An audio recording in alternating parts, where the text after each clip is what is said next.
This is my 12th birthday, 2017. No one ever imagined it would be Lena Vu Pollard's last birthday. She was so dear to me. She was more than my best friend. Her father spoke to CBC News by phone. Stan Pollard says his daughter had had the flu.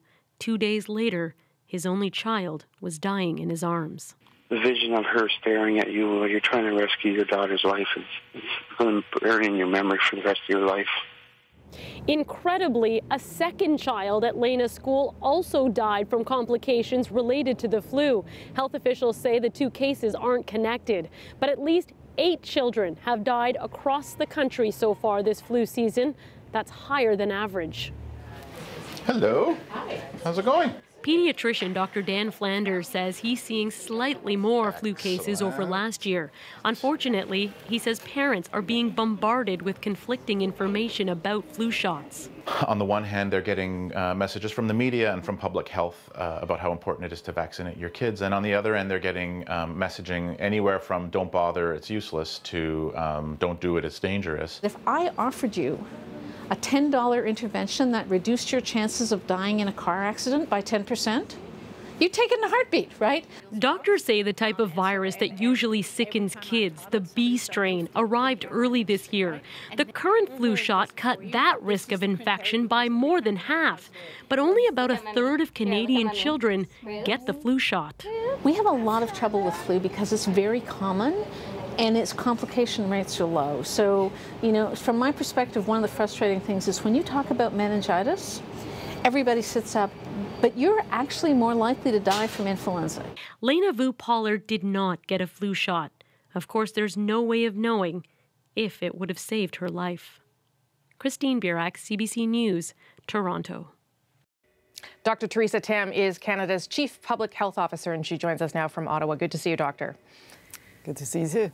Why are people still not getting the flu vaccine, even though, you and others tell us it does help? I think for 2 reasons. One is that most Canadians don't really underestimate the impact of influenza. And most people think of it as a relatively mild illness when that's not actually the case, particularly for the very young and the very old. But also, I think people are uncertain about the effectiveness of the influenza vaccine. And so I think my message is that even with a moderately effective vaccine, it's a very important added protection for people to have. So what is so different about this year? What makes it a bit special is that we have 2 influenza strains circulating at quite high levels simultaneously. So we have the influenza AH3 and the influenza B strain, and both of them are going strong right now. What about children?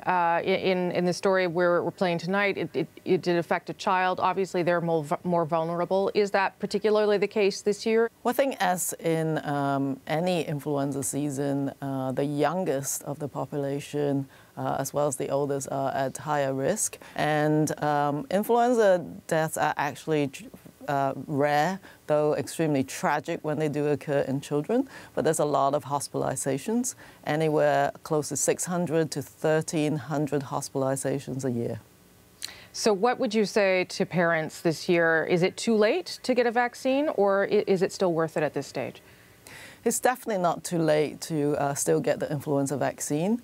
In fact, we got some preliminary influenza vaccine effectiveness studies, and the influenza vaccine is moderately effective, but for influenza B, it's 55% effective.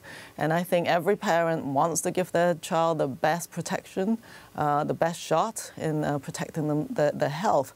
So I think right now it's still not too late. You can still get the influenza vaccine. Dr. Tam, thanks for your time. I appreciate it.